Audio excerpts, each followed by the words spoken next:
If your goal is to travel more in 2026, then this video is for you. Hi, I'm Annie, I'm a frequent traveler, and I run the account Average Girl Does Cool Things.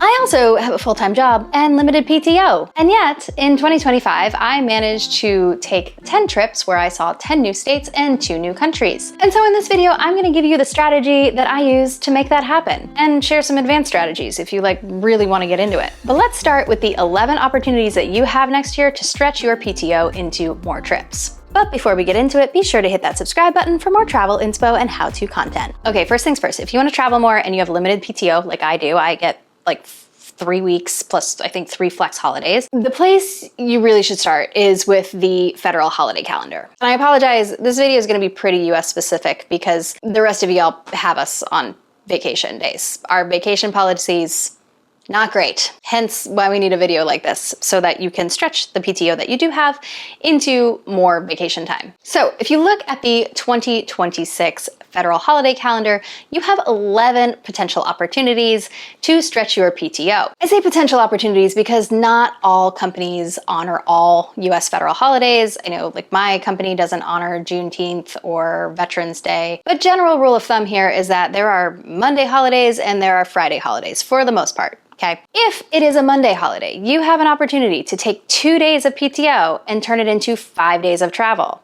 Just take the Friday and the Tuesday off. Or I guess you could take the Thursday and come back on Monday, but honestly, I think you're gonna find better deals. If it's Friday off, you can take the Thursday and the Monday and turn 2 days of PTO into 5 days off. Right? Thursday, Friday, Saturday, Sunday, Monday. Yeah, that's right. It's like vacation alchemy. I'll put a list here so that you can see all the holidays you have access to. So take a look at that calendar, see what overlaps with your own company's calendar, and then figure out how you want to dole out your PTO days off so that you can maximize your vacation spread. Okay, once we've got that calendar down, your second strategy is to redefine how you think about travel. Now, traditionally, you think about, oh, I'm gonna take vacation from work.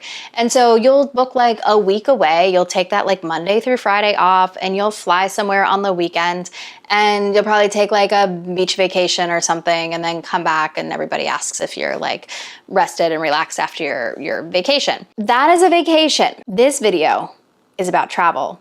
And anybody who travels frequently can tell you that travel is not exactly restful. It's great for the mind, the body, the soul, can be exhausting, okay? So we're not talking about taking a vacation here. We are talking about traveling. So instead of taking these big, long blocks of vacation time, we're splitting that up into more frequent, shorter, more accessible trips. And with some of these like 3 to 4 day weekends, we're really talking about like where can you take a 2 to 3 hour flight that's gonna make it more accessible for you to get more travel in. This can allow you to travel to more places and to have more frequent breaks. Strategy number 2, and I can't stress this one enough, do not burn your PTO on a transit day. This is a big mistake people make because the actual like travel, like the flying part, it takes a long time. Right? You're talking about heading to the airport, going through security, sitting, waiting for your plane, getting on the plane, the flight time, getting out of the, like all that airport time, that like transit time is a lot. And so a lot of people will like take Thursday to Monday off and they'll burn most of Thursday just getting to their destination. If you want to travel more, you gotta stop blowing your PTO on transit days. That means you gotta start traveling the night before. Great strategy here is to think about restaging yourself somewhere. So, for example, I took a day trip to Alaska. Yeah, 1 day. And I did it without blowing any PTO. I did it by leaving Friday night after work. I flew to Seattle where I was gonna stage because there are early morning flights that will head to Alaska. So I flew to Seattle, I got there at like 9:30 at night, I stayed in the airport hotel, I booked it with points, and then I took the first flight in the morning to Juneau, and I was there for like 5 hours, and then I flew all the way back through Seattle back to San Diego. I was literally gone for about, I think, 28 hours total. And I went to Alaska on a Saturday. It was wild. I mean, what else was I gonna do on a Saturday? I might as well go to Alaska, right? This strategy of like taking a later flight to restage yourself somewhere that becomes an easy jumping off point to wherever you do wanna go, it will unlock a whole new part of the country for you. So please, if you take one thing from this video, it's to stop blowing your PTO on transit time. Your next strategy is to sign up for flight alerts and let the deals dictate where you go. So this is another way you gotta start rearranging your brain around travel. A lot of times when we pick a trip, we decide where we wanna go and when we wanna go. And then you're kind of locked into whatever flight fares you can find, or whatever hotel fares you can find. Hotel fares? Yeah, you're locked into whatever they want you to pay. Instead, you're gonna use the deals and then back into those trips. So you might already be committed to your dates because you're using that holiday calendar, but then you're gonna go use a site like Google Flights or going.com, you're gonna put in your flight dates, and then you're gonna look at where people are flying to cheaply. And that's where you're gonna go. It's actually kind of a fun way to go see new areas that you may have never expected were actually really cool to go see. Juneau, Alaska. I'm just gonna keep going back to Juneau. I gotta do a video on that one. That was a fun trip. All right, so those are all of your basic strategies on how you're gonna travel more in 2026.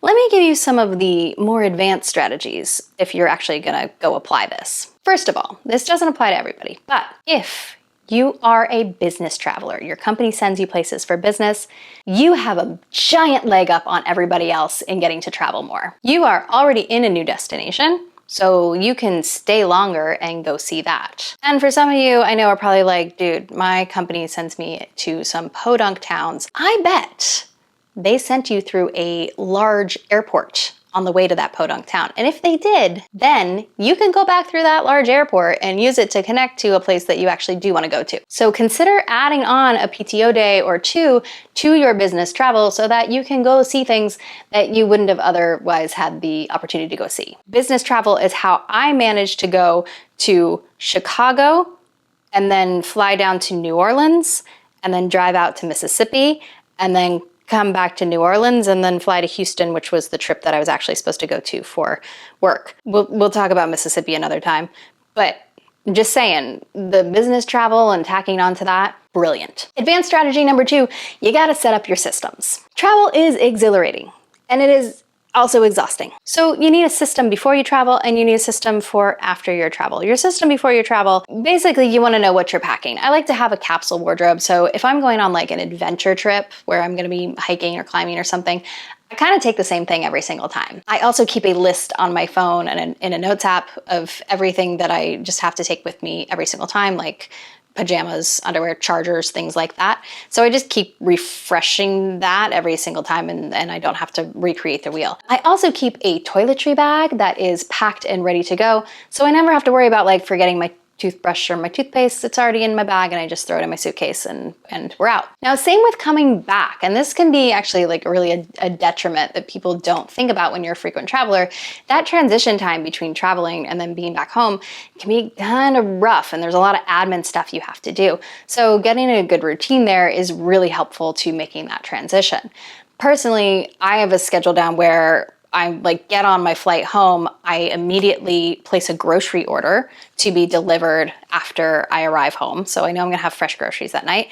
I always keep some frozen meals in the freezer just in case I get home late and I'm hungry and I just need something quick and, you know, relatively healthy. I always, people think I'm insane, but I always unpack as soon as I walk in the door. I open up my suitcase, I divide everything into piles, I start a load of laundry, I take my toiletries, I dump them in the sink and I do a quick inventory of what I need to replace, repack the toiletry bag, it goes back in my bathroom cabinet, and I'm ready to go for the next trip. So think about the things that are a hindrance to you when you come home, what's stressing you out, and then just build a system around it so that you can repeat every single time. And your final advanced travel strategy is to get your credit cards in order. I'm really a believer that you need 2 travel credit cards. You need a general card, and then you need a co-branded card for whatever particular brand that you tend to frequent. Just caveat as always, if you are not a credit card person, you carry credit card debt, don't do this. But if you are somebody who can pay off your credit card bills every single month,